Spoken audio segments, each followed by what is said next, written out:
Okay, welcome everybody and good afternoon. This is Orange Plate Special.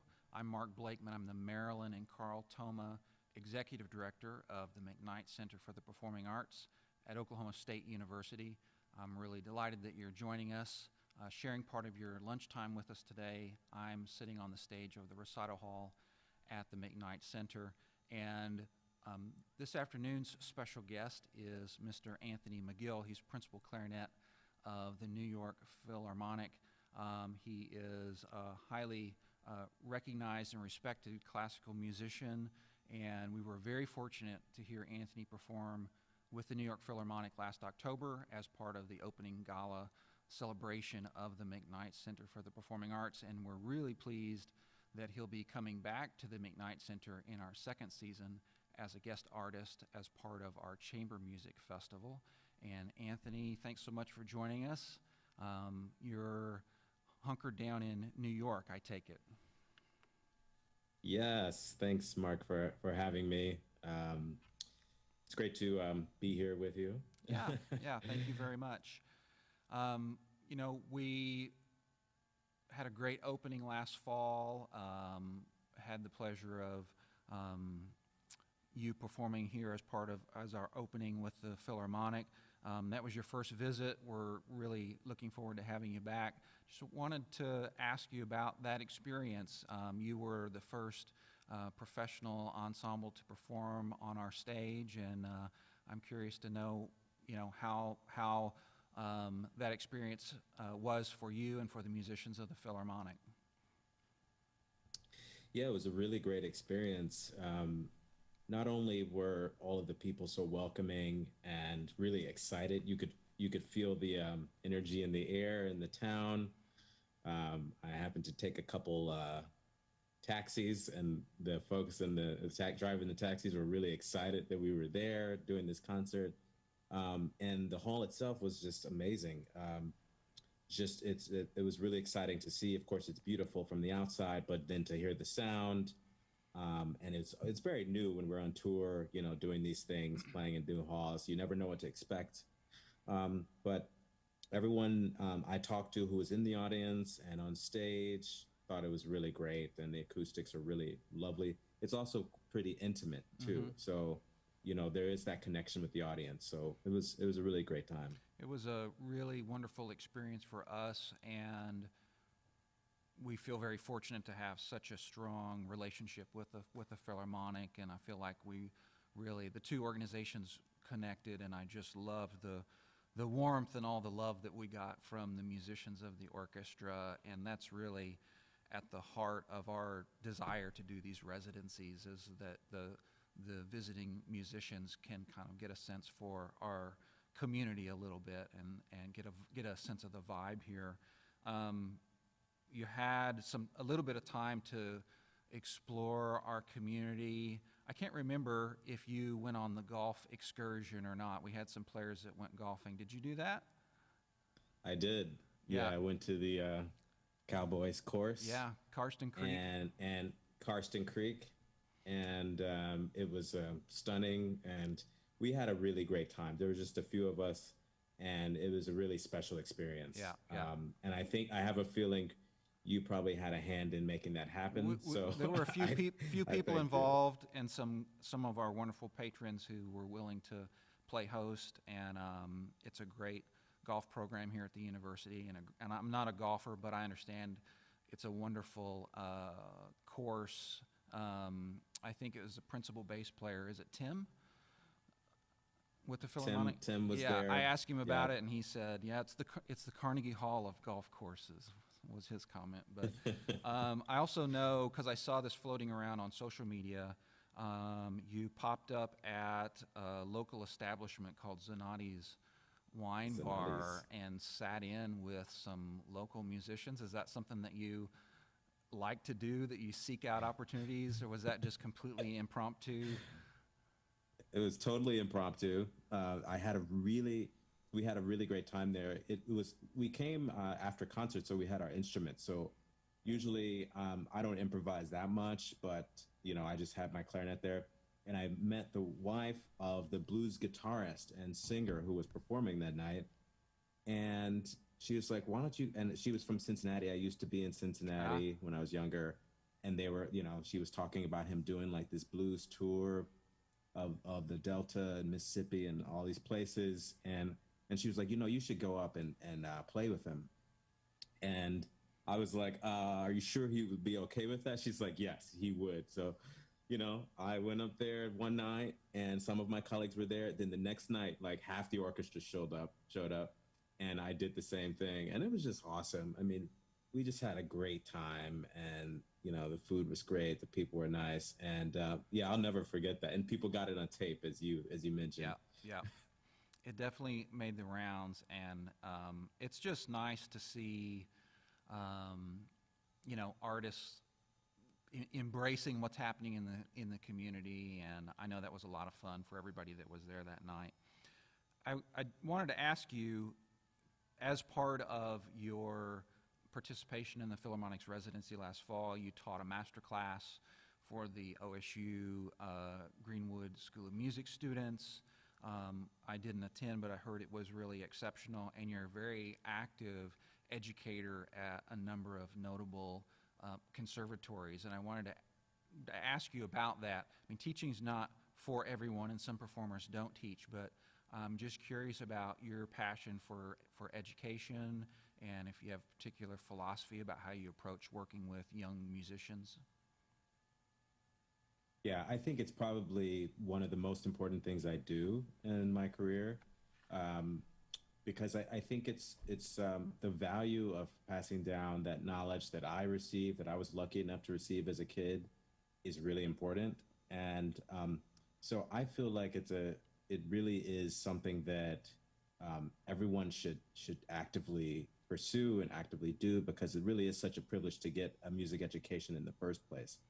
And so I love to be able to go to schools and colleges and universities when I perform in those places and meet the students there, and went out to breakfast with some of them, and just kind of really get to know them, just so they can kind of meet me and see that what I'm talking about on stage is one thing, but also it's important in music or in any field to kind of just be nice to people, be kind to people, and so it's something that I really enjoy doing, and it gives me great satisfaction. Yeah, I think that I often wonder, for people who aren't musicians or who have occupations in other fields, may not understand the personal nature of the relationship between a aspiring young musician and their studio instructor, and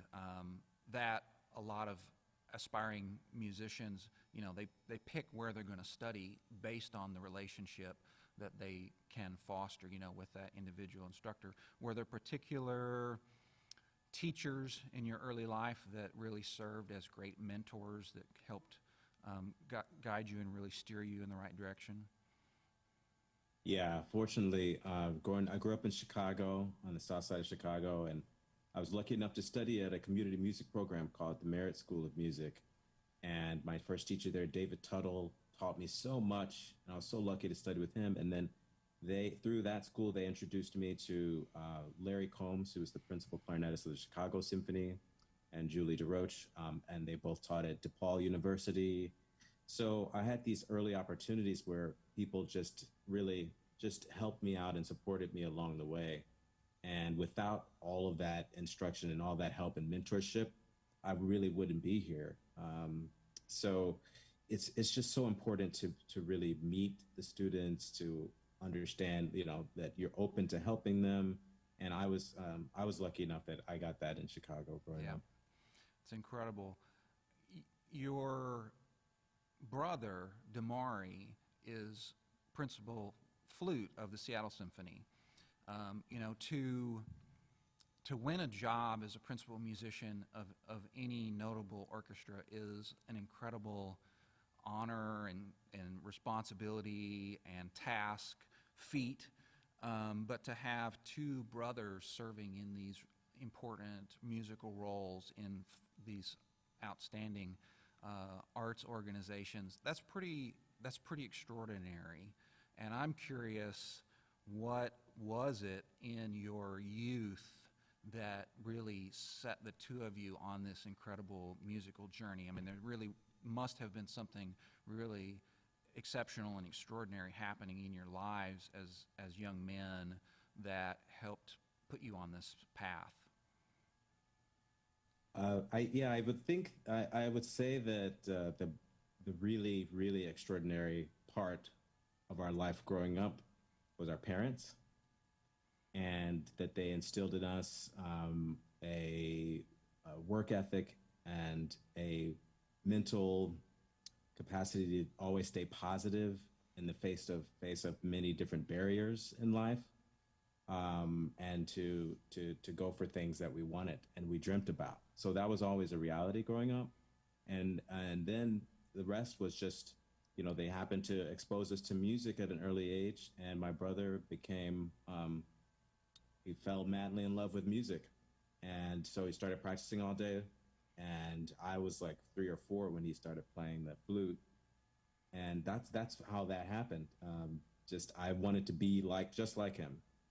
So I saw what he was doing, and I just followed in his footsteps. It's quite incredible, I think. And I might have seen this as a social post, or maybe read it in some of your biographical information, but did the two of you appear on Mr. Rogers' Neighborhood?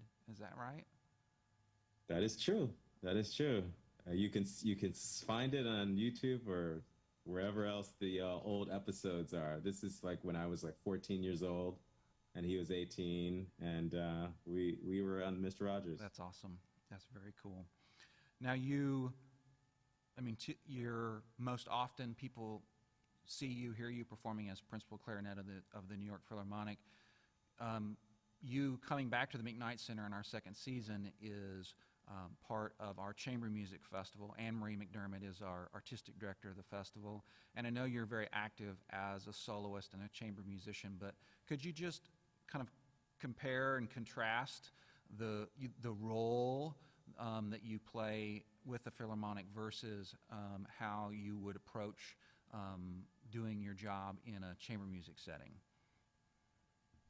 Yeah, it's really I spend a lot of my life playing chamber music, and it's one of my it's my ultimate love, I think, in music, because I get to kind of interact with not only the players around me, immediately around me, so intimately, but also with the audience.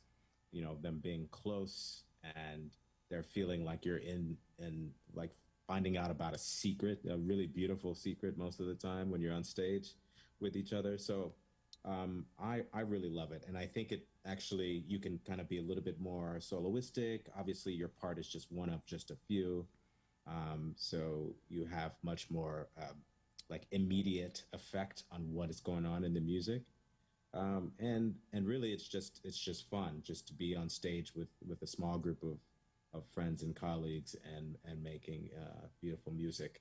So it's something that I really really love, and the halls, of course, are really special too. Do you find a certain satisfaction? I'm sure you love your Philharmonic colleagues, and that's the beauty of an orchestra, is these are musicians that have played together for so very long. You're in rhythm, and you're breathing together, and you're in sync, but it I would think gives you an opportunity to work with a pretty wide range of players from around the world in chamber music settings, and that probably there's maybe some satisfaction in that, just getting to work with different people. Yeah, definitely. And the number one person, of course, getting to play with Anne-Marie McDermott is always amazing. And of course, I don't get to interact with her as much playing in the orchestra. So just getting to play with some of my other colleagues that play other instruments, and colleagues that aren't in the orchestra, and friends that I see at different festivals and chamber music societies around the world, it's that's a real bonus for sure.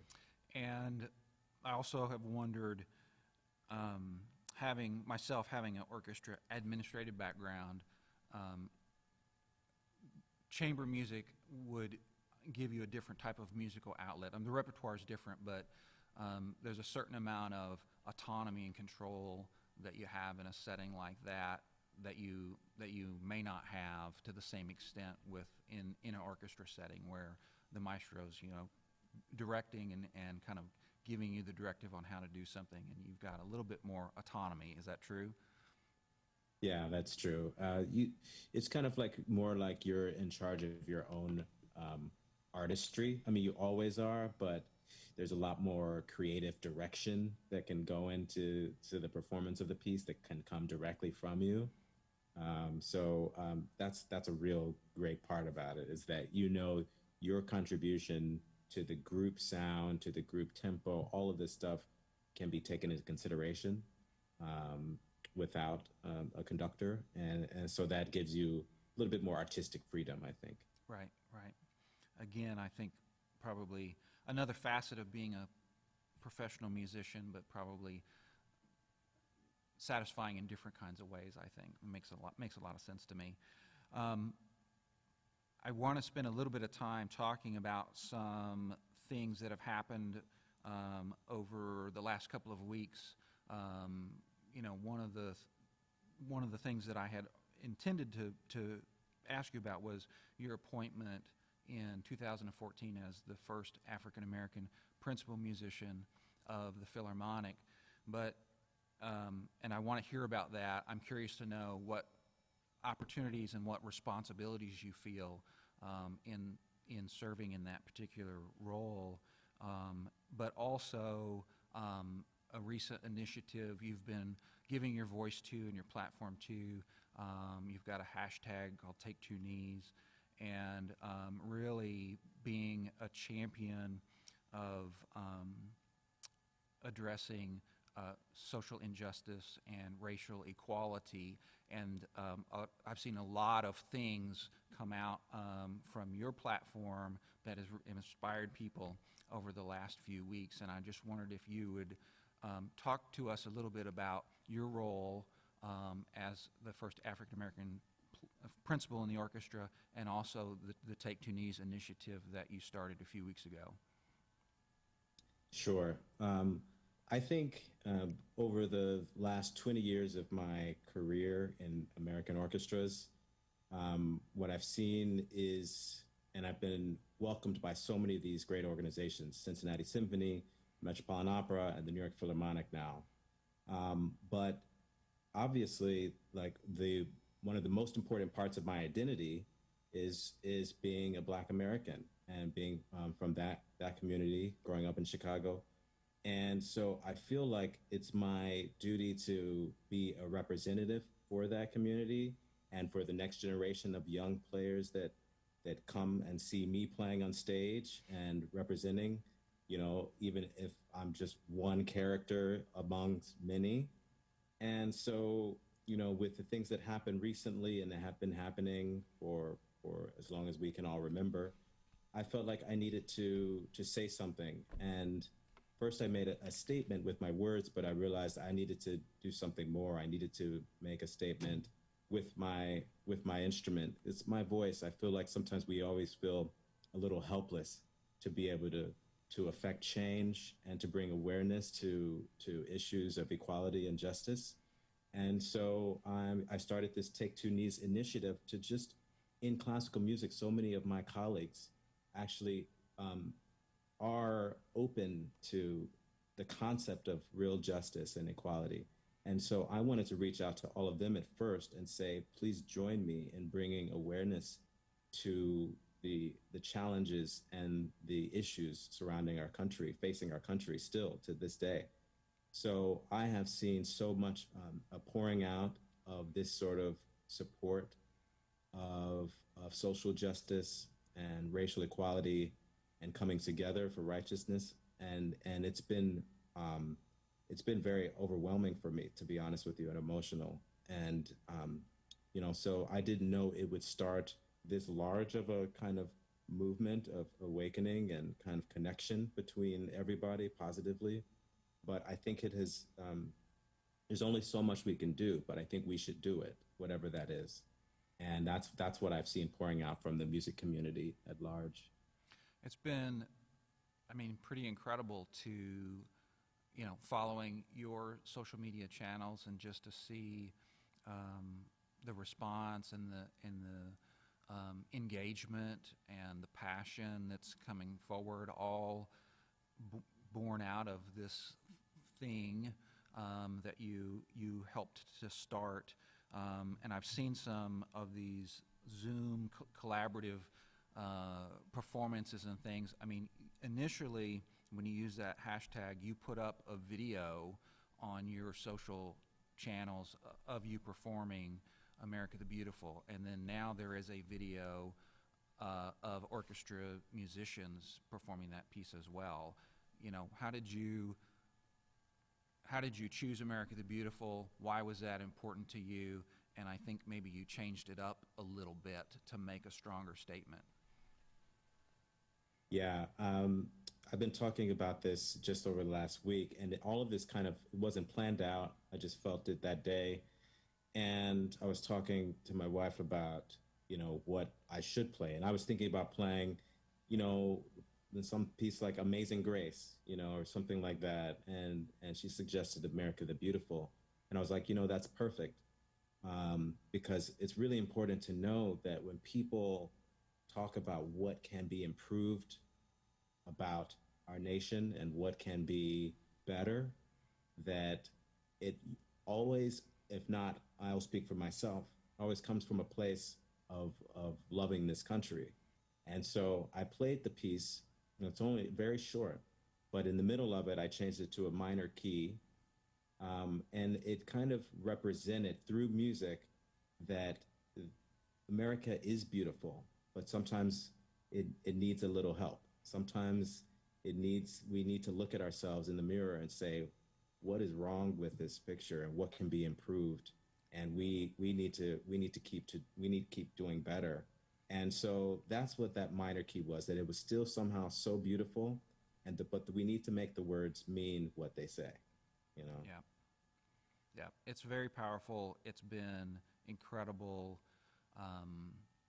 seeing how you've planted this seed and how it started to take root and really inspire a lot of people. And it's been fantastic to watch you use your voice and use your music and this social media platform to really bring attention to these critical issues. So I want to say thank you for doing that. I think it shows a lot of courage, and you're obviously you're following your heart and demonstrating a great deal of passion with all of that. We're going to we've got a couple of questions from people that are watching, so we're going to switch over to that here in just one second. I'll ask just a couple more questions before we do that. These are kind of questions that we're asking all of our guests, but if you weren't a professional musician, if you weren't a performer, do you think, what career might you have gone into? Did you have other aspirations as a young person? Yes. I actually wanted to be a lawyer. I would have gone into business or law or finance. These are kind of like, those were my big ones, like what if I couldn't do that? Those were the choices. Yeah. Environmental law was something that I wanted to go in when I was in 4th grade. That's great. Also, we're of course really grateful that you're a musician, but those are incredible fields to be in. Some people have used the quarantine time to learn new hobbies. You may be too busy these days, but I'm just curious, how have you used your time during the pandemic now that you're not performing on a regular basis? Have you rekindled some old passion, found a new hobby, reading? How are you spending your time these days? Yeah, well, I'm spending my time with my daughters young, and so that's what I've been really enjoying, is just spending time at home. That kind of always at home. I'm usually running off to rehearsal or running off to a concert, teaching all day long, every day, throughout the entire year almost. So that's been really great. And Recently, just the reading has been great, but I'm actually trying to learn how to speed read right now, like Nice. trying to up the game so I can get more books in while we're in here. We're in the quarantine. That's great. That's great. Well, we've got a couple of questions here from viewers that I want to ask you. One is from Jackson K, coming from Facebook, and it says, Mr. McGill, I'm an incoming freshman at Oklahoma State University, and I play clarinet. What pieces or orchestral excerpts, if any, have you noticed that appear on, it says, all of the auditions you've done? So I guess they're really looking for what are the most common orchestral excerpts that young clarinetists would be preparing for going into the career of orchestra musician. Great. Thanks, Jackson. I think, of course, the Mozart Clarinet Concerto and the Debussy Rhapsody would be two pieces that you probably already know. And as far as excerpts, Beethoven's Sixth Symphony, Mendelssohn's Scherzo. Let's see. Daphnis and Chloe, Ravel.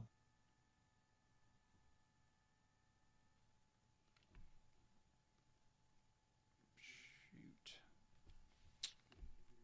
Yep.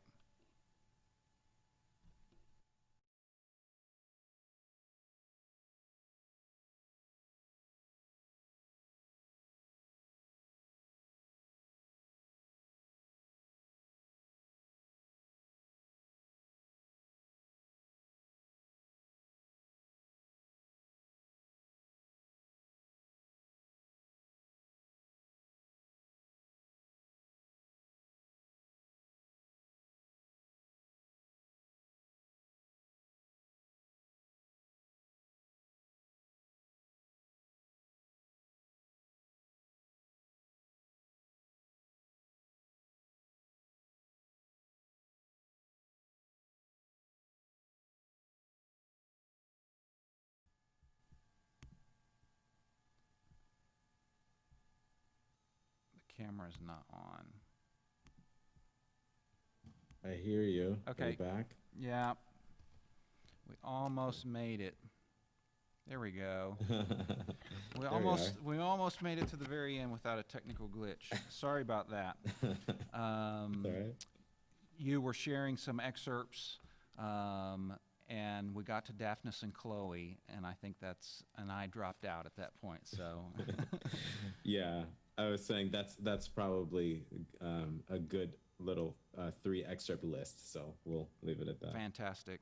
Well, I've got one more question here from Clint W., and he's asking about if there's a particular composer that really highlights, this probably really kind of goes with the last question, the clarinet sound in orchestral repertoire. Is there a particular composer that writes especially well for clarinet? Yeah, I think Brahms is a great composer for clarinet. Of course, the chamber works as well by Brahms, and all of the Brahms symphonies, and of course Rachmaninoff, the famous Rachmaninoff Second Symphony, has a really beautiful clarinet solo that highlights the sound. That's great. Fantastic. Well, we are to the end of our 30 minutes. I want to say thank you, Anthony, for spending time with us today. We're really grateful, and we look forward to having you back at the McKnight Center. Anthony's appearance will be part of our Chamber Music Festival this fall. The dates are November 5 through 8. There are multiple performances with the festival. He's joined by Anne-Marie McDermott, who is our artistic director, and soprano Susanna Phillips, and the Escher String Quartet. Tickets are not yet available. Single tickets are not yet available for our Chamber Music Festival, but you can get in the queue to get tickets. And so if you'd like to do that, you can call our box office at area code 405-744-9999, or you can write to us via email at info@mcknightcenter.org. Be sure to tune in next week for our next edition of Orange Plate Special. That's Wednesday, June 17th at 12 noon Central Time. And we will be joined by Ivan Salazar and Alexis Juliano. They are both cast members of the Broadway tour STOMP, and we'll get to hear a little bit about what their roles are and what their jobs are and what it's like to dance and make incredible music as a part of that very notable touring production. So thank you again, Anthony. Great to see you. Best to you and all of our friends at the New York Philharmonic, and we look forward to having you back here at the McKnight Center very, very soon. Thanks, Mark. Yep. Appreciate it. Appreciate it. Thank Take you. care.